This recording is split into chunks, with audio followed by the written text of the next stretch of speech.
Este recinto que es el patio central de la casona de Jicotencatl.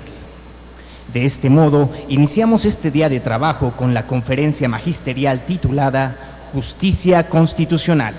Para esto cedemos la palabra a nuestro moderador, el senador Alejandro Encinas Rodríguez, secretario de la Comisión de Puntos Constitucionales. Bien, muchas gracias. Muy buenos días tengan todas y todos ustedes.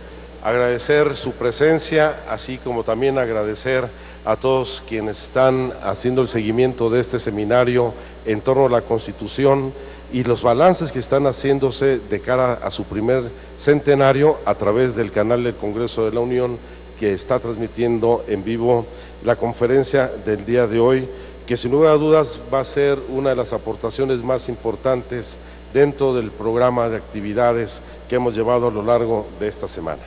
El día de hoy contaremos con la ponencia del doctor Gianpaolo Parrodi, quien es doctor en Derecho, titulado con honores por la Universidad de Génova, doctorado por investigación en Teoría General de Derecho en la Universidad de Milán, investigador en Derecho Constitucional de la Facultad de Derecho de la Universidad de Génova. Obtuvo por oposición en el concurso nacional el grado de profesor asociado de Derecho Público en Italia. Es invitado a la Facultad de Derecho de la Universidad de Pavia como profesor asociado y ha obtenido la calificación de idoneidad en Derecho Público comparado en uno de los especialistas más importantes en la materia. Es un autor de libros, de ensayos, de artículos muy prolífico, tiene por lo menos 80 publicaciones científicas ya presentadas, entre ellas contribuciones monográficas como La técnica, la razón y la lógica de la jurisprudencia administrativa o La sentencia adhesiva por dispositivo genérico.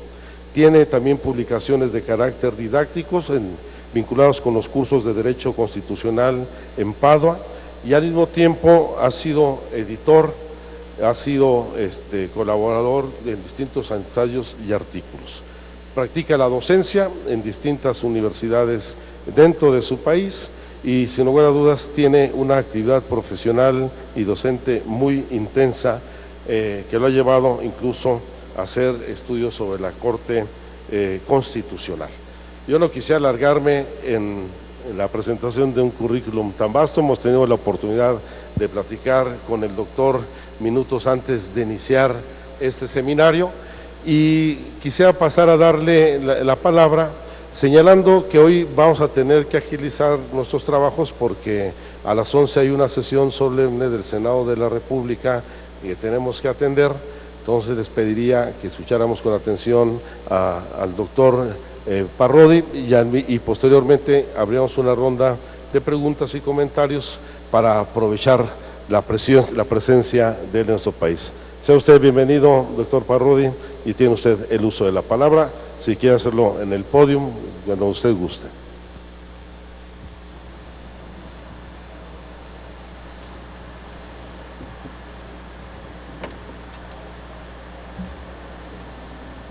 Buenos días a todos.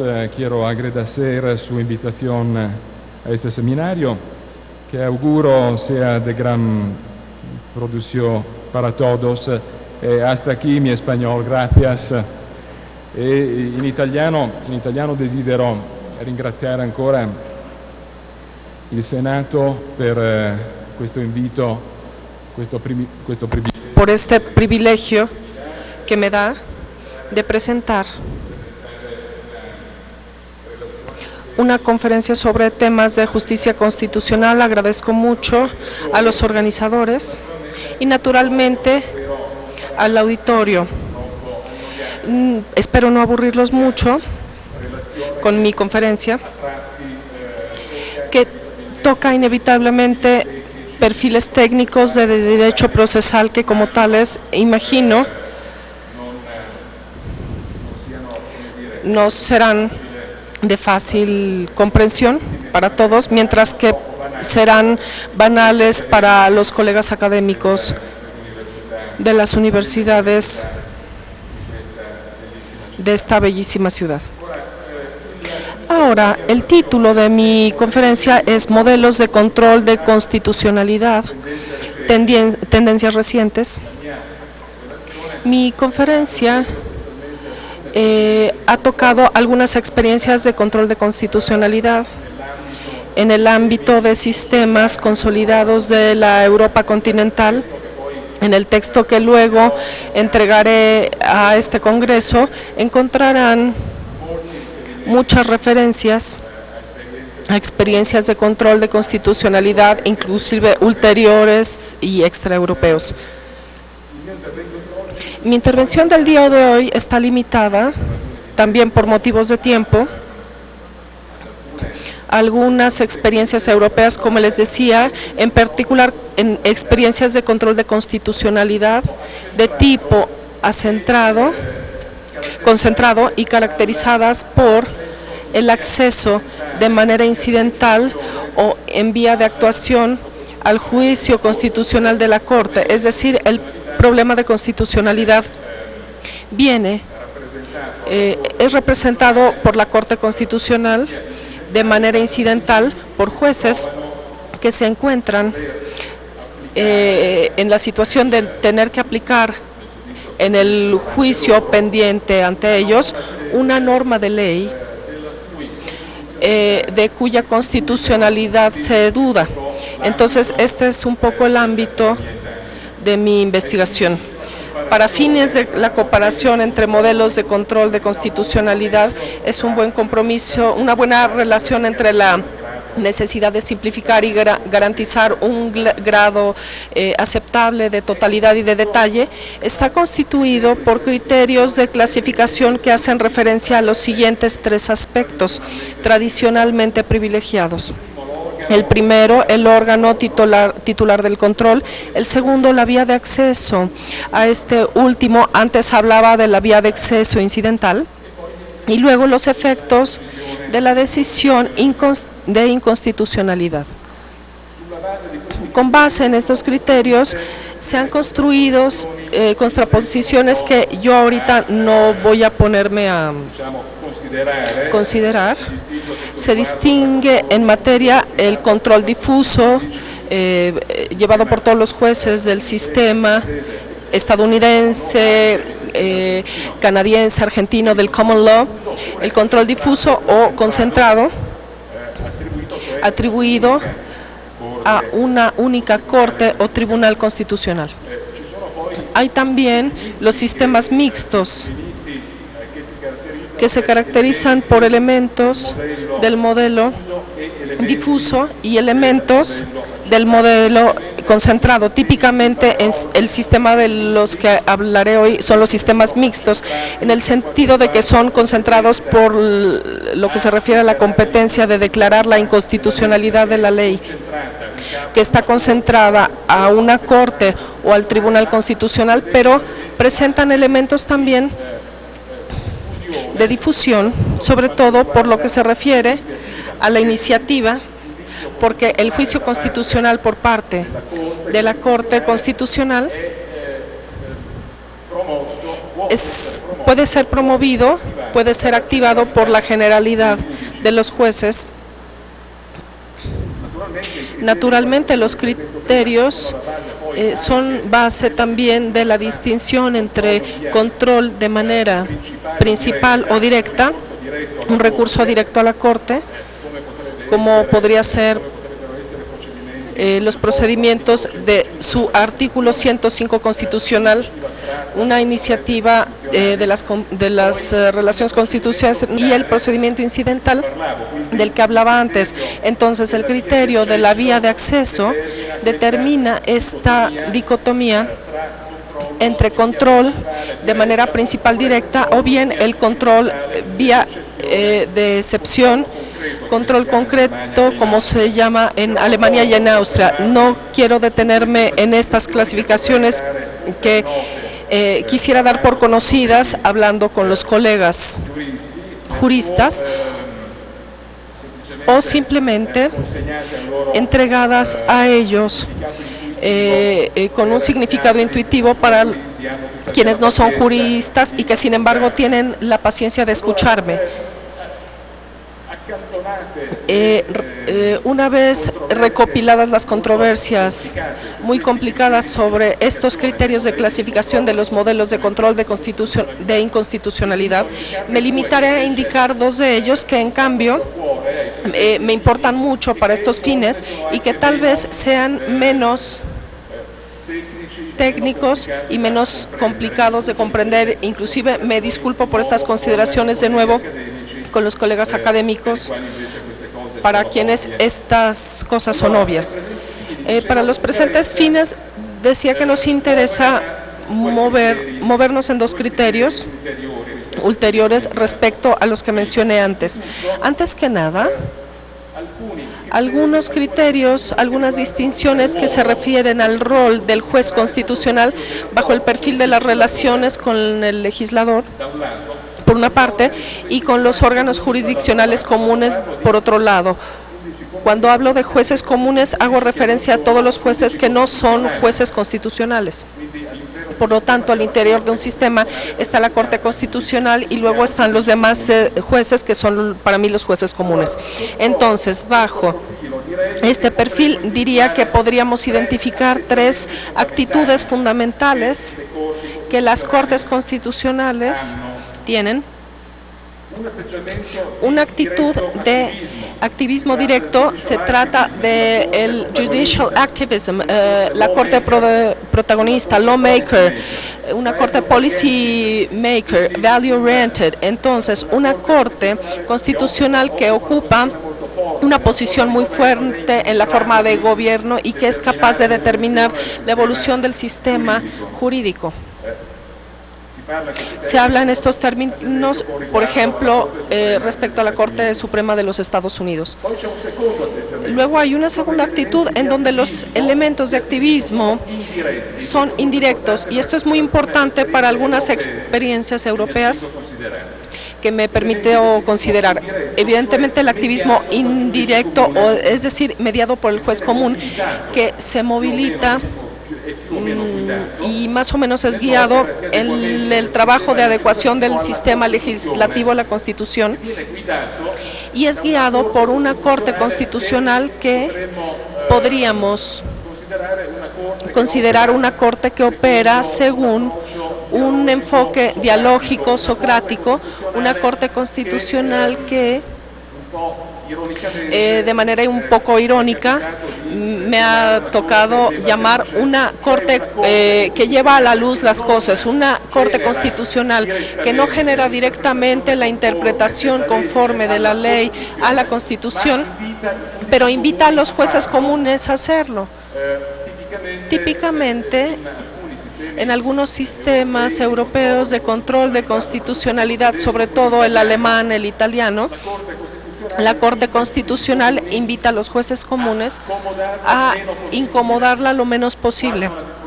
Cuando una disposición legislativa tenga más significados, uno de los cuales contraste con la Constitución o de dudosa constitucionalidad, el juez común no debe incomodar a la Corte Constitucional, o sea, no debe molestarlos, debe operar él mismo, ejerciendo sus poderes interpretativos a la adecuación de la disposición legislativa al parámetro constitucional. Entonces, una corte oracular y que lleva a la luz porque a través de decisiones procesuales le dice al juez: mira, tu cuestión es inadmisible, yo no me voy a ocupar de eso porque tú no demostraste que te comprometiste en el campo de la interpretación conforme a la Constitución. Entonces, una corte que no genera directamente la interpretación conforme a la Constitución, pero desea activar al juez común en esta actividad, dando algunas señales más o menos explícitas. De aquí la calificación igualmente irónica que Gustavo Ragadetsky recientemente usó para calificar esta actitud de la Corte Constitucional en términos de actitud oracular, en el sentido de que la Corte no se desbalancea para la interpretación conforme que tiene en la mente, le dice al juez que la localice. Entonces, esta es una actitud de activismo indirecto mediado por el juez común. Es una actitud de activismo porque tiene la intención de movilizar fuertemente al Poder Judicial en los trabajos de adecuación del sistema legislativo a la Constitución, pero también sobre todo en el trabajo de máxima circulación de los principios constitucionales en la actividad jurisdiccional común, según, digamos, el esquema que no separa en la actividad jurisdiccional común el nivel de la legalidad ordinaria y la legalidad constitucional. Luego tenemos una tercera actitud, que es la actitud de la Corte deferente hacia los legisladores, una actitud de respeto de las prerrogativas parlamentarias, una jurisprudencia constitucional caracterizada por elementos de self-restraint. El acomodo kelseniano es el sistema austriaco de los orígenes, el sistema de una Corte Constitucional como foro privilegiado del legislador. Trazas de esta actitud se encuentran aún ahora en la praxis de la Corte austriaca actual, que sufrió muchas transformaciones, como sabemos, respecto al modelo original.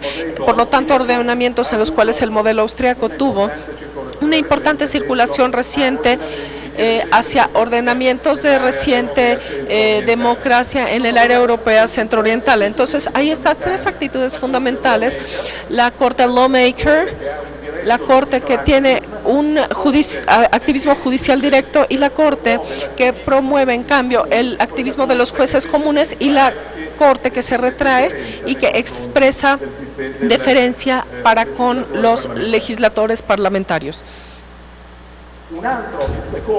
El segundo criterio de la clasificación de los modelos que me interesa para esta conferencia es muy importante y se refiere a un aspecto cada vez más, digamos, que caracteriza más a los sistemas europeos de control de constitucionalidad, pero también los sistemas latinoamericanos. Se trata de distinguir entre cortes que operan en un contexto institucional caracterizado por una fuerte integración supranacional, cortes que operan, en cambio, en un contexto institucional donde no hay una fuerte integración supranacional. Este es un elemento muy importante en Europa respecto a la tutela multinivel de los derechos, en la doble trayectoria hacia la Corte de Justicia de la Unión Europea, la Corte de Luxemburgo, y sobre todo hacia la Corte Europea de Derechos Humanos de Estrasburgo. Naturalmente, un problema semejante, inclusive porque está caracterizado por muchas peculiaridades, es el sistema iberoamericano de estas cortes, que están insertadas en el circuito dialógico con la Corte Interamericana. Entonces, el contexto institucional es muy importante en este perfil, en el sentido de que la Corte que se encuentra operando en un contexto caracterizado por una fuerte integración supranacional es una Corte que conoce también momentos de crisis respecto a la tutela de los derechos, sobre todo sobre los ordenamientos donde no existe el amparo. Es un contexto de la fuerte integración supranacional que determina un peligro de marginalización de las Cortes Constitucionales respecto a la actividad, digamos, caracterizada, que es la de la garantía de los derechos. Y por otro lado, incluso la insistencia sobre la interpretación conforme de los jueces comunes es a su vez un elemento de crisis, porque las Cortes Constitucionales, o por lo menos de transformación de su rol, porque las Cortes Constitucionales se retraen de un trabajo de adecuación interpretativo que se vuelve a poner a consideración de las jurisdicciones comunes. Cité un poco de criterios de clasificación y es evidente que ninguno de ellos se retrae a críticas de orden metodológico y conceptual. Basta pensar que la incapacidad de estos modelos de ofrecer una descripción confiable del pluralismo extremo y sus numerosas implicaciones que caracterizan el control de constitucionalidad en América Central y Meridional, en el sur. Esta extraordinaria complejidad del área latinoamericana sugiere algunos comparatistas para que razonen acerca de la justicia constitucional.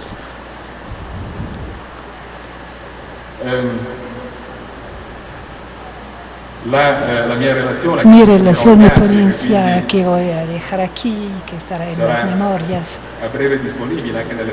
será a su disposición, estará a su disposición en las partes más pormenorizadas, y una vez hechas estas premisas serán muy sintetizadas aquí en virtud del horario disponible, que ya está muy adelantado. El primer problema que concierne a las relaciones con el Poder Judicial.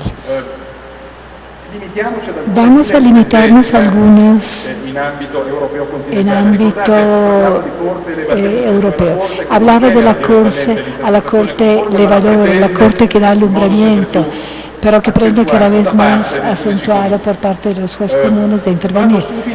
Me voy inmediatamente a una disposición muy interesante.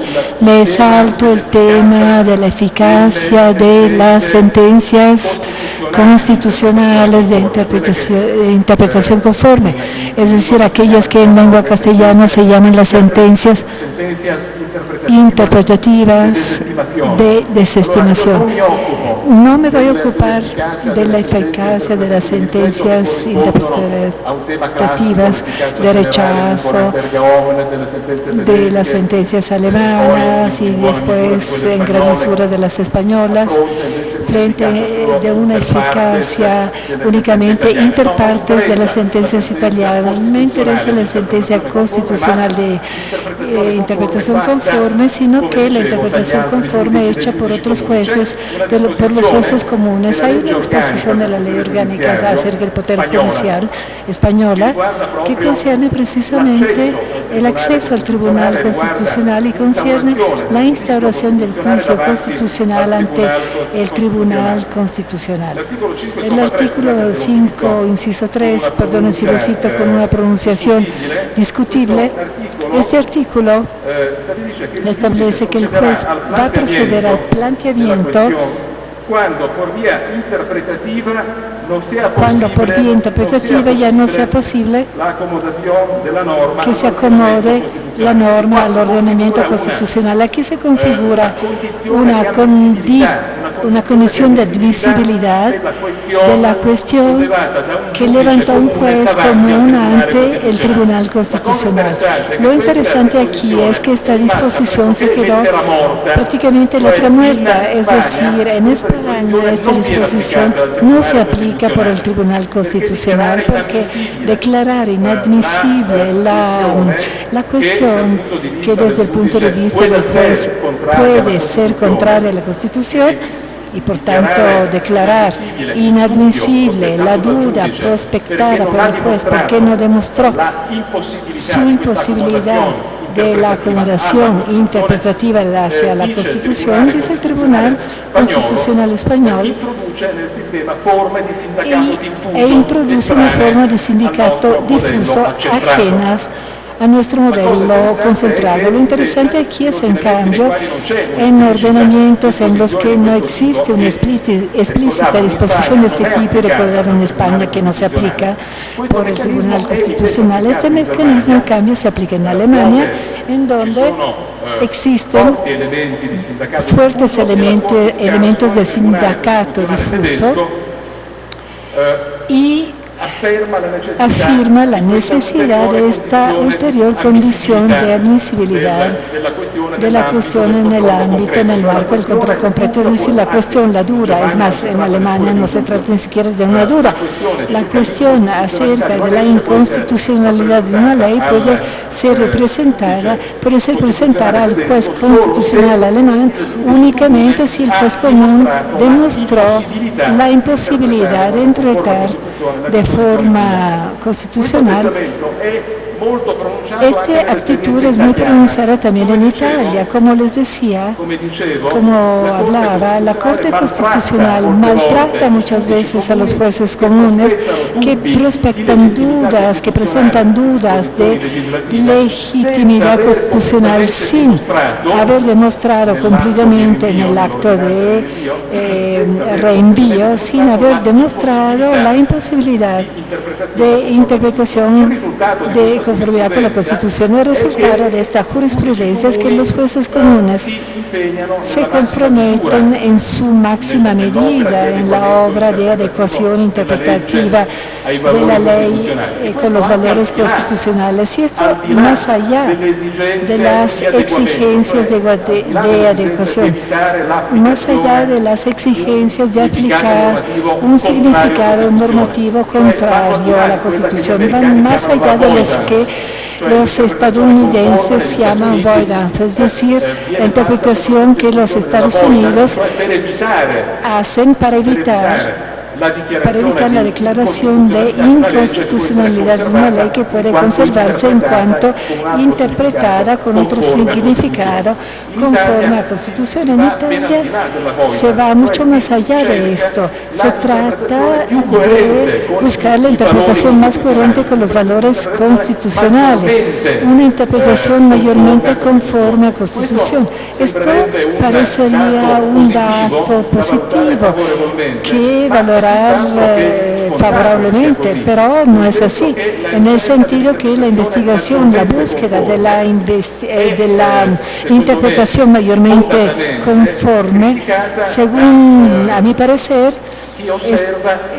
es criticable, porque cuando hay un problema de discrecionalidad del legislador o de equilibrio entre valores constitucionales, la búsqueda de interpretación mayormente coherente constituye una interferencia con el legislador. Por tanto, se trata de un juez al activist de la Corte Constitucional, no directo, sino que mediada por los jueces comunes que se movilizan en el terreno de la máxima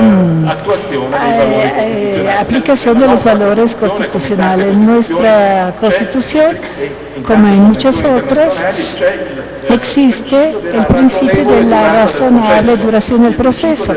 El principio de la razonable duración del proceso es un ejemplo de valor constitucional que no puede más que ser establecido por el legislador, en el sentido de que la máxima aproximación al principio de la razonable duración del proceso en base a una elección interpretativa de los jueces comunes es algo que interfiere en la discrecionalidad del legislador parlamentario. Es muy desarrollada la literatura en los lados oscuros de la interpretación conforme, que cuando va más allá del límite textual, prefigura una forma de sindicato difuso, es decir, los jueces, a través de esta interpretación conforme, cuando va más allá del límite textual, implica la desaplicación del significado legislativo prima facie, quizás correspondiente a la intención del legislador o correspondiente al texto, para aplicar otras interpretaciones menos inmediatas. Esto cuando existe la violación del límite textual, y esto configura una forma de sindicato difuso, algo de lo cual está muy consciente la jurisprudencia. Si miran un poco el texto escrito, cuando lo dejaré, es muy reiterada la afirmación del límite textual. La misma Corte italiana dice que no hay que forzar el límite textual. La Corte alemana y la Corte austriaca dicen que no se puede forzar el vórtice entre el límite textual. La Corte española dice que hay que respetar el tenor literal de las disposiciones. La misma Corte de Justicia de la Unión Europea, que promueve con frecuencia interpretaciones conformes de los reglamentos al derecho primario de la Unión y en lugar que ser creativas. Y dice que el límite textual existe, incluso en la experiencia reciente del control incidental de constitucionalidad en Francia, que se introdujo en 2008, se remonta el límite textual. La jurisprudencia norteamericana, como dijo, sin hacer violencia al significado aparente de las palabras que se emplean. Es absolutamente generalizado llamémosla, subrayado del límite textual. Pero en ciertas experiencias alemana, italiana, el límite textual se sobrepasa y se configura, por tanto, una forma de sindicato difuso. Esto es el primer aspecto que concierne el rol de la Corte para con los órganos jurisdiccionales comunes y, digamos, el elemento activismo inmediato, directo, que se aplica a través de la movilización de los jueces comunes en el campo de la interpretación, conforme a Constitución, adecuadora o simplemente constitucionalmente orientada a la máxima valorización de los valores constitucionales, algo que de por sí aparentemente que no es priva de aspectos problemáticos. La Corte en sus relaciones con el legislador, yo en mi intervención debería haber abordado los dos temas del mantenimiento de la caja, de los instrumentos, de la herramienta de las Cortes constitucionales, el mantenimiento, la manutención de los instrumentos decisorios, los creativos, los normativos. En 2011, si no mal no recuerdo, hubo en Washington el Congreso de la International Academy of Comparative Law, y en el marco de la sesión del derecho constitucional había una que se llamaba Constitutional Court Expositive Legislator. Hubo una muy interesante ponencia mexicana del profesor MacGregor. A mi vez hizo una relación internacional para Italia y el focus estaba sobre las sentencias aditivas, creativas, normativas, manipulativas, muy conocidas también a los estudiosos del derecho constitucional mexicano. Bien, yo hoy hubiera querido tratar no tanto de estas cosas, sino que de las variantes potenciadas, precisamente porque son formas de aparente interferencia en las prerrogativas del legislador. Hay formas potenciadas de estas decisiones, de estos modelos de decisión en Italia, Alemania, España, y por tanto sentencias que no tienen inmediatos efectos de caducidad. Sentencias aditivas de principio en Italia, las sentencias de incompatibilidad y las sentencias de compatibilidad en España, mutuadas precisamente por la experiencia alemana a partir de una importante sentencia del 79 a partir del senador Rubio Llorente. Habría un ejemplo muy significativo a propósito de una aditiva de principio, pero el tiempo es tirano, me limito al texto.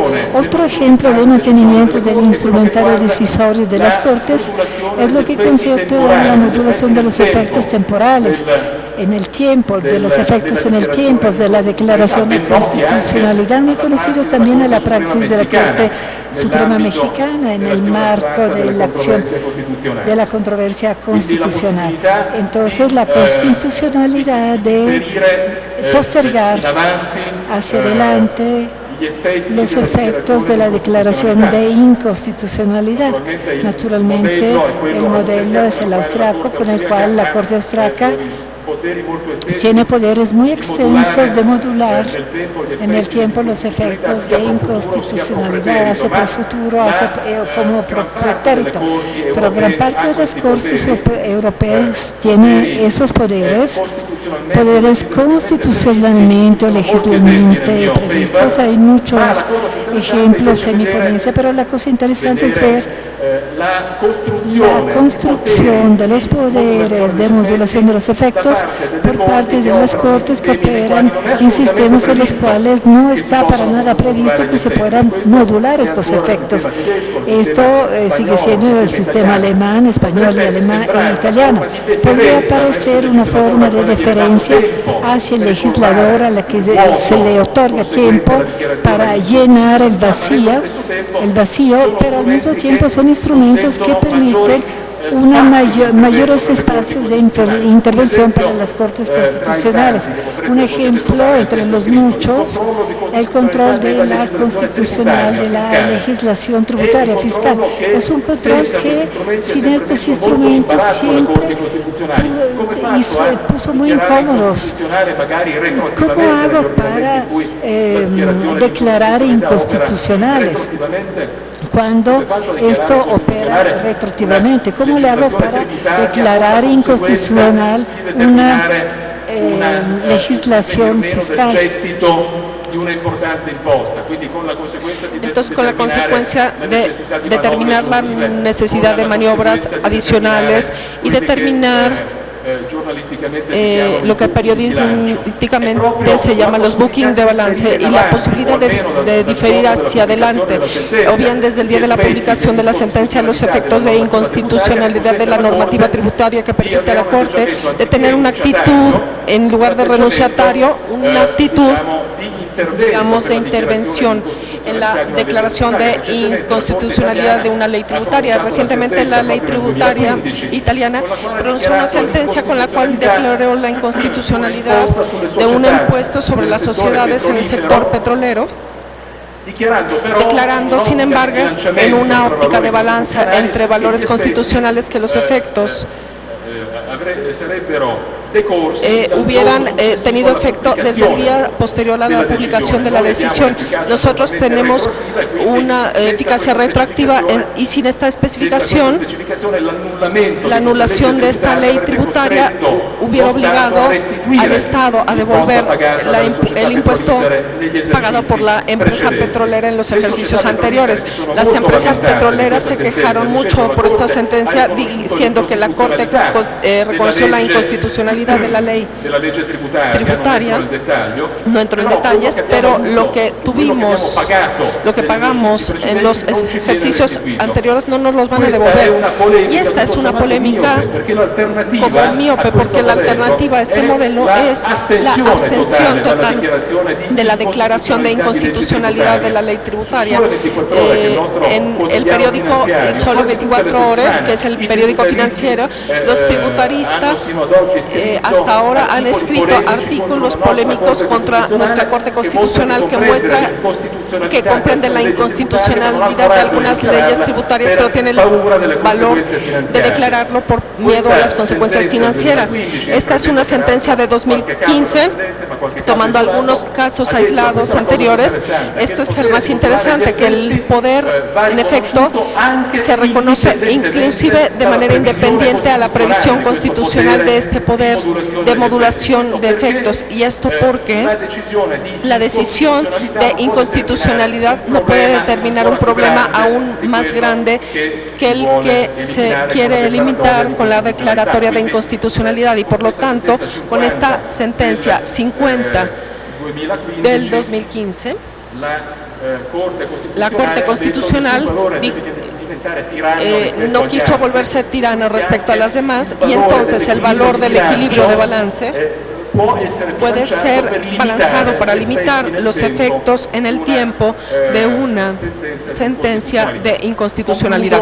Concluyo porque ya he abusado mucho de su paciencia, haciendo referencia al último tema que hubiera querido tratar de manera más amplia. Es un tema que solo hace referencia a una transición respecto al rol de las Cortes Constitucionales, que hace referencia un riesgo de marginación de las Cortes Constitucionales Europeas que se encuentra en un contexto institucional fuertemente integrado en la dimensión supranacional. En especial, digamos, el Convenio de Roma del 50, la Convención Europea de la Salvaguarda de Derechos Humanos, la Libertad Fundamental, la CEDU, es un documento convencional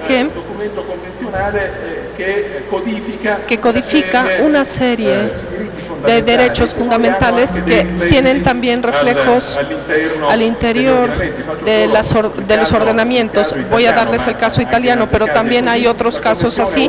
La Convención Europea, la CEDU, constituye parámetro en el juicio de constitucionalidad. Entonces, la Corte Constitucional está llamada frecuentemente a juzgar la legitimidad constitucional de leyes en relación con esta convención, al parámetro de la convención. Se trata, digamos, de una cuestión y de un mecanismo basado en nuestra disposición constitucional del 2001, en base a la cual el Estado y las regiones ejercen la legislación en respeto a la Constitución y a los ordenamientos comunitarios de la Unión Europea y por las obligaciones internacionales, entre las cuales las de la Convención de la CEDU. La Corte de Estrasburgo es una jurisdicción supranacional que tiene su propia jurisprudencia, está invocada en los cursos individuales y produce una jurisprudencia que tiene un peso muy fuerte en el juicio constitucional, porque las Cortes Constitucionales tienden a interpretar la Convención a través de la jurisprudencia de la Corte de Estrasburgo. Y muchas veces la interpretación de la Corte de Estrasburgo es una interpretación que no está alineada con la de la Corte Constitucional, con la interpretación de la Corte Constitucional y los parámetros de juicio en el ámbito de juicio constitucional. Y esto crea tensiones de las cuales hago referencia en mi escrito.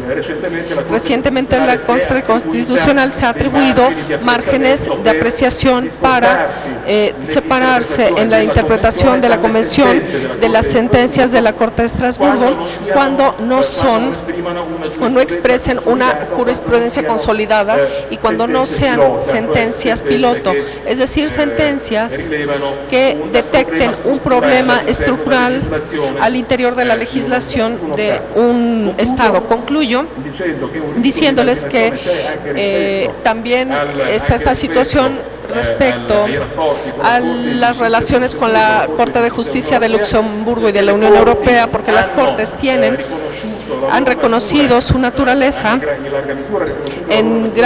su naturaleza de jurisdicción, de reenvío jurisdiccional a la Corte de Justicia de Luxemburgo para la interpretación del derecho comunitario, pero es una herramienta que se usa por los jueces comunes. Entonces existe un diálogo muy denso entre la Corte de Justicia y los jueces comunes nacionales, que son considerados jueces europeos, y también este es un canal que corre el riesgo de marginar a las Cortes Constitucionales si no se activan de una manera más sistemática sobre el plano del reenvío prejudicial a la Corte de Luxemburgo. Y sobre esto van a encontrar referencias más precisas en mi texto escrito. Yo solo quise indicar de una manera muy resumida algunas sugerencias en la esperanza que puedan serles de utilidad. Estoy a su disposición para sus preguntas y les agradezco mucho.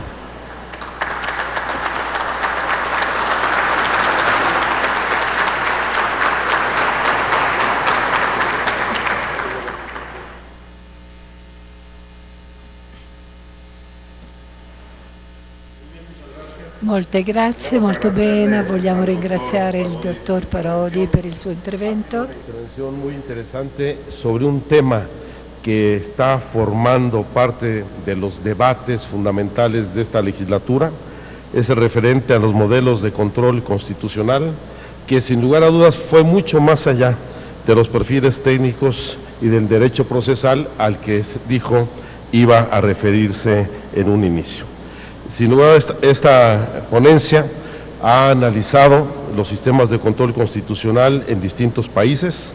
Hablaba en una primera instancia de los países de la Europa continental, particularmente Alemania, Austria, Italia y España, aunque también hizo referencia a los modelos aplicados en los Estados Unidos y en América Latina, particularmente en México. Hizo referencia respecto a los órganos de control y su titularidad, la vía de acceso a estos órganos, el efecto de sus resoluciones y sus vínculos con organismos supranacionales.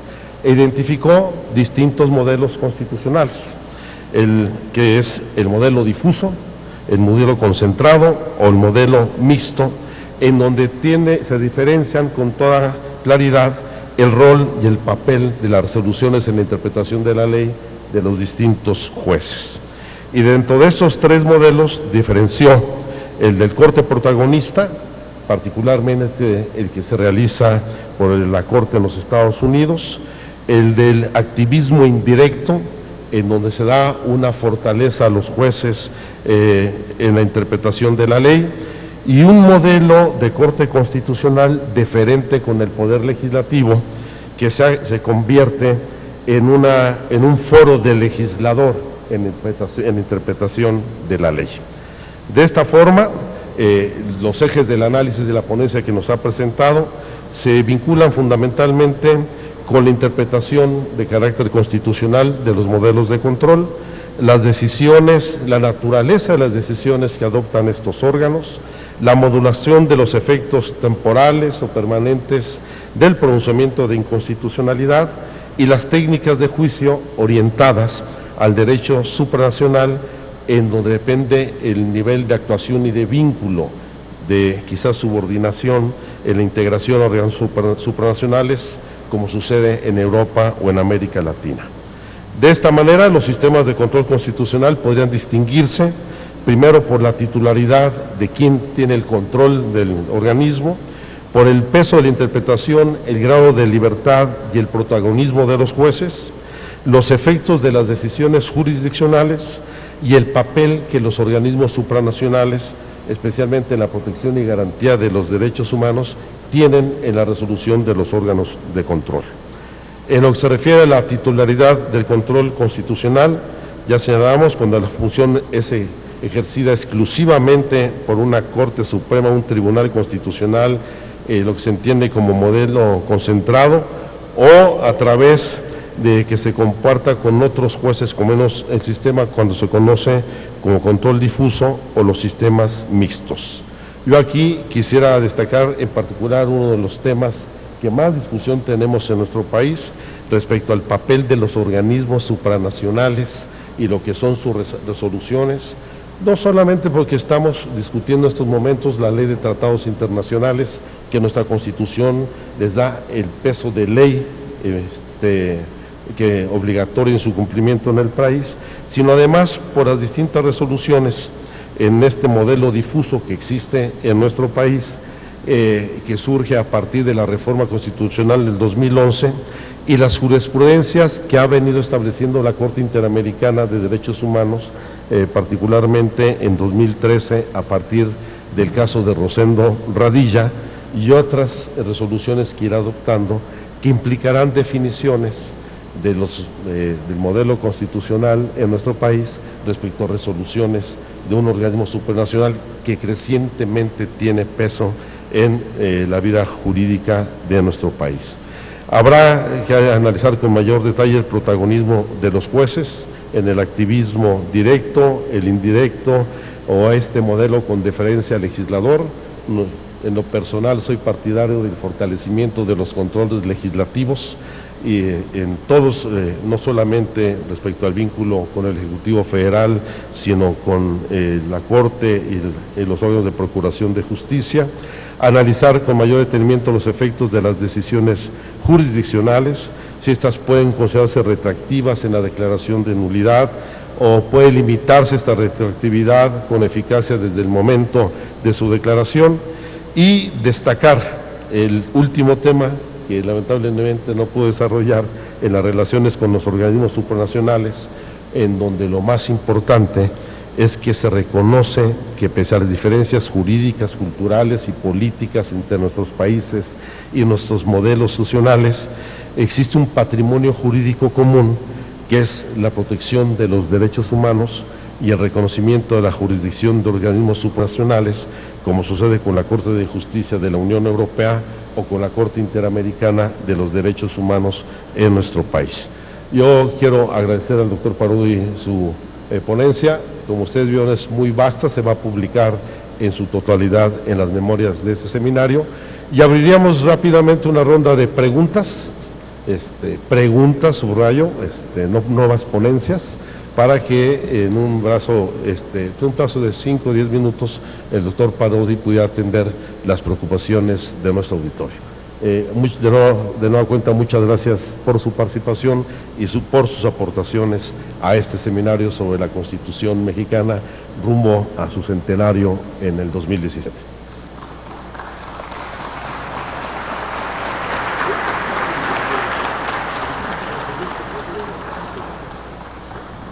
A continuación, como ya lo mencionó el senador, se llevará a cabo nuestro segmento de preguntas y respuestas, por lo que los invitamos sean tan de alzar la mano para que nuestro equipo de logística les entregue el micrófono.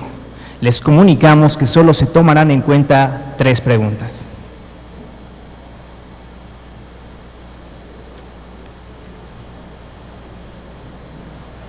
¿No hay ninguna cuestión?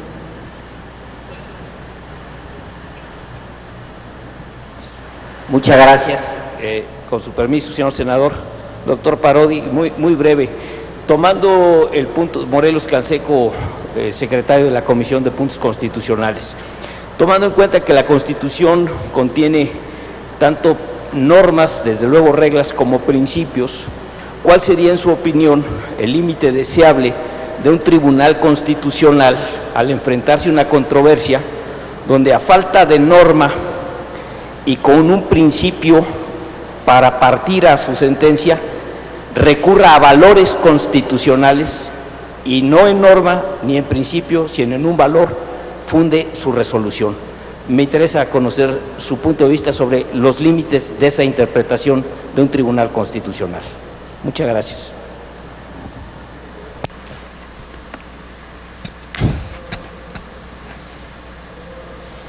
Todas las preguntas, las 3 preguntas de una vez. Estamos aquí ya están definidos nuestros participantes. Gracias, señor senador. Profesor, una pregunta muy breve. Vinculando la última mesa de ayer por la tarde y las reflexiones que hacía Pedro Salazar respecto del procedimiento de designación de los ministros de la Suprema Corte Mexicana, y lo que usted ha señalado y que ha sintetizado muy bien el senador Encinas, respecto de una parte, el protagonismo, el activismo o la deferencia del juez constitucional respecto del legislador.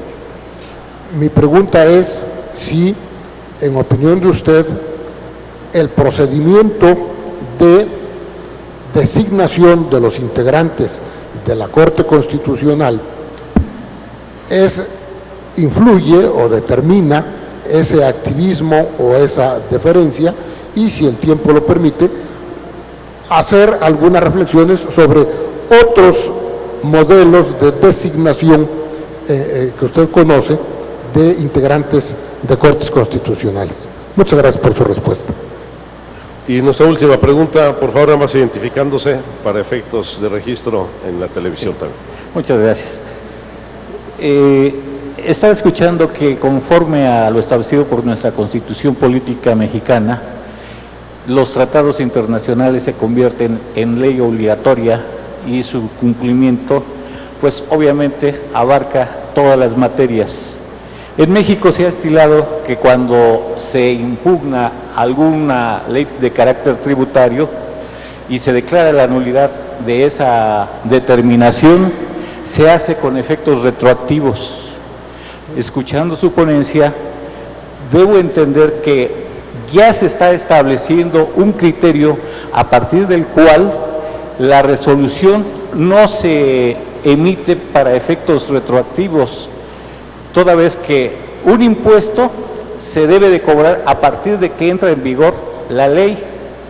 Luego entonces, el tiempo que tarda un órgano jurisdiccional para declarar la nulidad de la resolución en la cual se aplica la ley, pues puede durar inclusive hasta años, y la persona perjudicada debe de estar tributando constantemente de acuerdo a esa determinación que en un futuro va a ser declarada inconstitucional. Luego entonces, en México, si se llegara el caso de declarar una nulidad de una resolución respecto a un determinado impuesto que fue considerado inconstitucional en su aplicación, atendiendo al criterio que se está sosteniendo y cumpliendo con el mecanismo de atender a la obligatoriedad de los tratados, ¿qué pasaría si en México se anula con efectos retroactivos la resolución y se obliga a la autoridad a devolver el impuesto percibido durante el tiempo que estuvo percibiendo ese ingreso en forma ilegal y conforme a lo que se está estableciendo internacionalmente, pues debe de ser a partir de que se declara la nulidad por parte del órgano jurisdiccional? Muchas gracias por su atención. Al contrario, muchas gracias por sus preguntas puntuales. Tiene el uso de la palabra el doctor Parodi.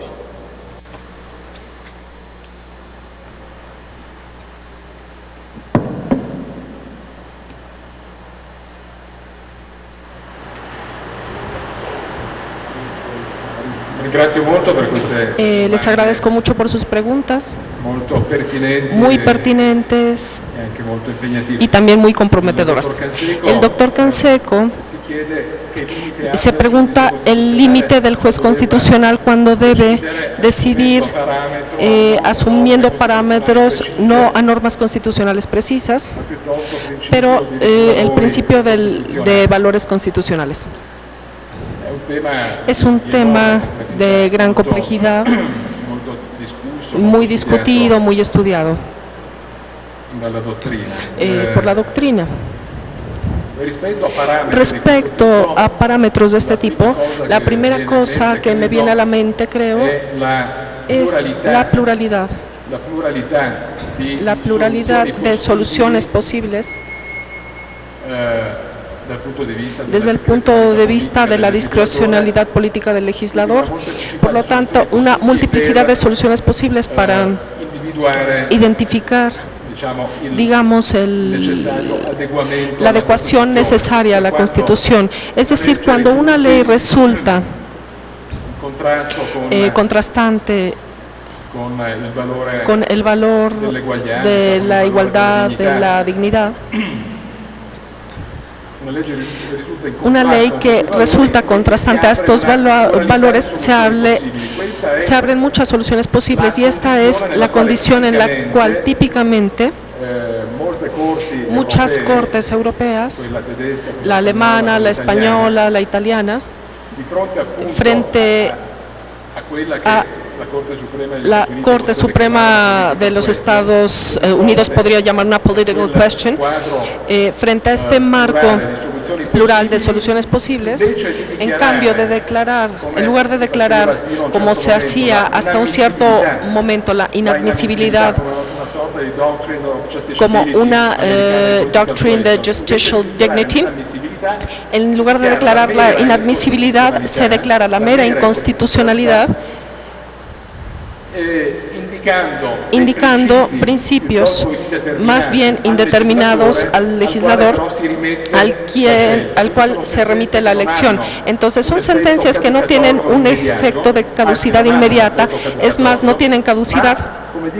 Pero como dicen los alemanes, es un efecto obligatorio. Obligan al legislador a intervenir y luego naturalmente esta solución puede ser más funcional en Alemania y en España, donde respectivamente está esto en Alemania o el amparo en España.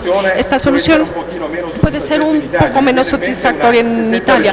Me viene a la mente una sentencia muy reciente en Italia relativa a la llamada homosexualidad de la pareja, cuando una de las dos personas casadas cambia quirúrgicamente de sexo. Entonces aquí hay una situación de homosexualidad adquirida de la copia, no de la persona. Con la automática disolución del vínculo matrimonial, porque en Italia no se reconoce el matrimonio del mismo sexo. Si recurrimos a la Corte Constitucional, la referencia a los derechos, a la igualdad, a la dignidad de las personas que aún después de esta rectificación de sexo deseen continuar con la convivencia jurídicamente reconocida. Ahora, la Corte, en este caso, la Corte italiana, como ya ha hecho en otros casos iguales, en este caso la Corte italiana reconoce la inconstitucionalidad de la falta de reconocimiento jurídico de esta prosecución de convivencia aún después de la disolución del matrimonio automática, porque contrastaba con los derechos inviolables de la persona, la dignidad, la igualdad, la razonabilidad, pero lo hizo con una sentencia que no tiene efectos prácticos porque remite al legislador a la elección entre las diferentes posibilidades para tomar en cuenta de esta necesidad constitucionalmente meritoria respecto a los valores que antes hablábamos. Entonces la solución en estos casos, por ejemplo, este tipo de decisiones está potenciada, como lo llamé antes, respecto a una decisión aditiva o normativa que sería probablemente imposible, pero es una decisión en cambio potenciada respecto a la solución de la inadmisibilidad de escrutinar en esta política, digámoslo de esta manera. Para la segunda pregunta, que se refiere a la composición de la Corte, son los reflejos que la composición de la Corte tiene luego sobre el trabajo de la Corte, de la manera de actuar de la Corte. Este es un discurso muy complejo porque se refiere a muchas cosas: a quién nombra a los jueces constitucionales, si es un nombramiento político, quiénes son los nominados, los nombrados, magistrados, académicos, abogados, cuáles son las garantías de independencia, trabajan en un plazo o de otra manera, operan con voto particular o no. Entonces digamos que una Corte Constitucional en donde exista una prevalente extracción judicial puede probablemente ser proclive a favorecer un activismo indirecto. Yo tuve hace mucho tiempo una experiencia como asistente por 5 años en la Corte Constitucional italiana, y en esta Corte hay 3 componentes, una componente parlamentaria, 5 son nombrados o elegidos por el Parlamento, 5 son nombrados por el presidente de la República y 5 en cambio por las judicaturas supremas. Y en efecto, la actitud de los componentes elegidos por las judicaturas supremas es una actitud de mayor confianza para con los órganos jurisdiccionales comunes. Entonces es una actitud en línea tendencial inclina el activismo judicial inmediato. Y también es muy controversial la politización del control político. No sé, a propósito del Consejo Constitucional francés, se dice que es un control político por el nombramiento de tipo político y porque forman parte de la Corte los expresidentes de la República que nunca van a las reuniones. Algunos procedimientos son de oficio. Cita en latín, se dice normalmente, y la Corte Política por estas razones, pero en realidad esto no ha impedido al Consejo Constitucional de tomar las decisiones de interpretación de conformidad a la Constitución a reserva de una cierta interpretación para decirle a los jueces comunes cómo deben interpretar las leyes declaradas conformes con la condición que se consideren constitucional. Me parece muy difícil hacer derivar el mecanismo de composición de las consecuencias directas sobre el modo de operar. Hay muchas cosas juntas, según yo. El modo o las modalidades de nombramiento, los requisitos de electorado pasivo, los requisitos pasivos, las garantías de independencia sobre todo, porque es el juez que después de un cierto plazo se vence y otro juez que tenga un cargo vitalicio, y es esencial la garantía de transparencia, de buena calidad, que está constituida por este conjunto de cosas que afecta sobre el tipo de actividad de las Cortes más que la composición de las mismas. No sé si le contesté, pero en base a mi experiencia no he logrado notar diferencias de actividad de la Corte que se pueden conectar a la modalidad de composición. Y luego está la pregunta, que también es muy comprometedora, relativa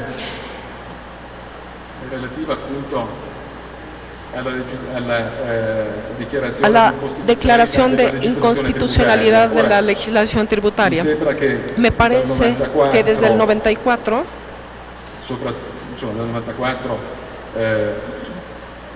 attraverso i procedimenti dell'articolo 105, no? Le controversie costituzionali in particolare, sia immaginabile una dichiarazione di incostituzionalità che di norma ha effetti ex effetti, diciamo, tiene efectos únicamente para el futuro, desde el día de la decisión, de su decisión en adelante, puede disponerse un valor retroactivo con respecto a las leyes tributarias. El marco europeo que dice, en efecto subvalúa un poco los problemas que surgen y que usted presentó. Estos problemas nacen en el marco de cortes cuyas decisiones tienen eficacia y pueden ser pospuestas hasta los 18 meses, como en la Corte austriaca, la Corte alemana, que muchas veces da un plazo de 1, 2 años y medio, la Corte italiana, que casi nunca declaró inconstitucionales leyes tributarias. Quizás en 2015 ocurrió lo primero, y entonces digamos que la declaración de inconstitucionalidad únicamente para el futuro para nosotros sí representa un progreso desde el punto de vista de la tutela de los contribuyentes con respecto a leyes tributarias inconstitucionales. La Corte italiana hace propia un problema, hacer eso un problema de equilibrio de valores constitucionales por intereses constitucionalmente garantizados. El interés del contribuyente que no sea afectado de un interés irrazonable o no respetuoso de su capacidad retributiva. Pero por otra parte existe también una argumentación, una motivación pragmática que hizo la Corte últimamente en 2015, diciendo que existe también el valor de equilibrio de la sustentabilidad del delito público, de la necesidad de evitar maniobras adicionales en condiciones de crisis económica para recuperar el flujo que disminuye con respecto a esta situación. Es un razonamiento que en el plan jurídico constitucional nos deja perplejos, pero es muy pragmático.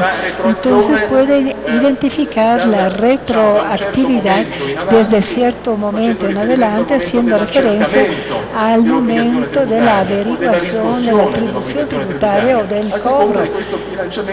Dependiendo de este balance muy pragmático, la Corte en la sentencia 15 dice ningún valor se puede convertir tirano con respecto a otros valores. Yo entiendo que este razonamiento puede dejarnos insatisfechos. En efecto, las sociedades petroleras protestaron muy enérgicamente, pero ¿qué pasó? Reconocieron que es inconstitucional y no me devuelven lo que yo ya pagué.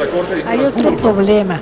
La jurisprudencia de la Corte de Estrasburgo es mucho más rigurosa de la italiana en censurar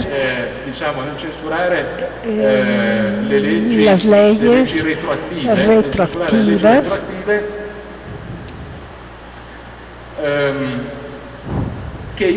que en cambio la Corte Constitucional censura de forma menos rigurosa, no considera las leyes retroactivas, digamos, como una violación constitucional más allá, afuera de la forma de la materia constitucional, y se justifican como razonable porque basadas en exigencias de balance con respecto de su valor en el tiempo de las leyes. Nuestra Corte Constitucional siempre dio cierta importancia a la dimensión, al tamaño financiero, a la compatibilidad del balance.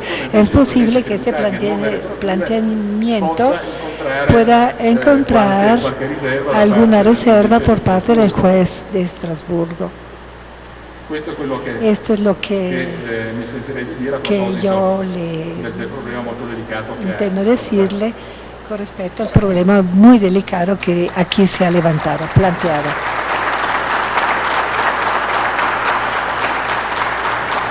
Pues agradecerle al doctor Parodi no solamente... Gracias al doctor Parodi.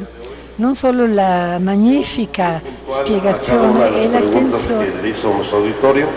Y quisiera pedirle al senador Enrique Burgos, presidente de la Comisión de Puntos Constitucionales, nos haga el favor de entregarle un reconocimiento a nombre del Senado de la República a nuestro ponente el día de hoy.